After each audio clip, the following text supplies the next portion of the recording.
Depuis son intronisation il y a moins d'1 an, il exprime sa solidarité, son amour et son affection à ses populations, surtout celles vulnérables, à travers plusieurs initiatives. Togbu Adiku Lanklivi Ier, chef du quartier d'Adakwame Pota-Kolas, puisque c'est de lui qu'il s'agit, a encore marqué les esprits vendredi 23 mai 2025. Le garant des us et coutumes, dans le cadre de la campagne de communication sur les violences faites aux femmes handicapées, initiée par le média africain, a organisé une causerie débat suivie d'un don de vivres et de non-vivres aux personnes à mobilité réduite d'Adakwame Pota-Kolas, commune Golfe 1. La causerie débat axée sur le thème « Inclusion des personnes handicapées dans le Golfe 1 ». Défis, solidarité et perspectives a permis de sensibiliser le grand public, les institutions et les entreprises sur l'importance de l'accessibilité, du respect et de la reconnaissance des droits des personnes handicapées. Au thème de la causerie débat, le chef traditionnel d'Adakwame Pota-Kolas a fait don de vivres et de non-vivre aux personnes handicapées, une manière pour lui de leur apporter son soutien et sa solidarité. Le don est essentiellement composé de riz de 5 kg, de pâtes alimentaires, d'huile et de fauteuils roulants, de cannes et bien d'autres articles pouvant leur faciliter la vie. Aujourd'hui, franchement, c'est le jour de l'handicapé. C'est eux qui sont à l'honneur aujourd'hui, 23 mai 2025. Et nous voulons encourager toute la population togolaise à travailler, à faire tout le monde de l'inclusion, c'est-à-dire réunir tout le monde, toutes les couches, sans exception, sans discrimination.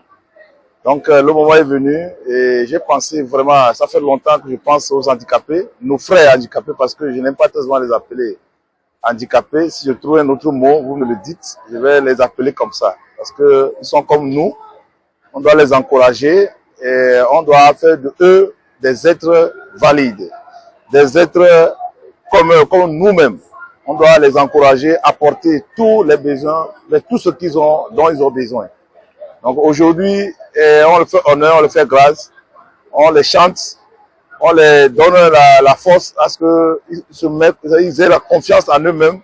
On a fait tout pour qu'ils soient des personnes normales parmi nous. Bon, pour moi, je ne sais pas comment le dire, je n'ai pas de définition. Pour moi, ça n'existe pas handicapé. C'est nos frères. Donc je ne vais pas les qualifier d'un nom. Mais donc handicapé, comme on le dit, c'est le français qui a donné ce nom.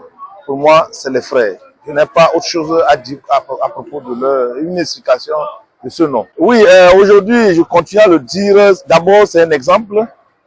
Et si on amène les journalistes, bien on amène des gens à couvrir ça, c'est pour que ça se fait dans toutes les communes du Togo. Aujourd'hui, on a fait à Golfe 1. Il faut que demain, ça se fait à Golfe 2. Ça se fait à Golfe 7, ça se fait au nord, ça se fait n'importe où du Togo. Aujourd'hui, on va mettre le droit de l'handicapé sur la scène. On met ça devant. On doit les encourager parce qu'ils représentent 15% de la population togolaise. On ne peut pas les exclure. Aujourd'hui, un travail énorme doit être fait. Moi, j'ai commencé aujourd'hui. Moi, je vois que ce qu'on doit faire, on ne le fait pas. Moi, je le mets sur place. Donc, ici, je lance solennellement les chefs traditionnels du Togo, dans leurs quartiers respectifs, de réunir les handicapés, de mettre les droits des handicapés dans leur quartier. Il faut que chaque mois, chaque 2 mois, chaque 3 mois, qu'un chef traditionnel réunisse les handicapés de son quartier. Je lance un appel solennel à Togbu Djidjolé, qui est un chef très sage, de mettre en avant les droits des handicapés.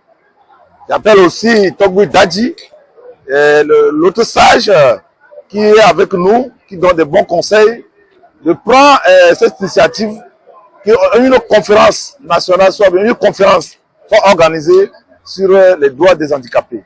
Surtout une loi qui dissuade les autres pour se moquer d'eux, qui les décourage, etc., etc. Ce que je pense dire ce matin.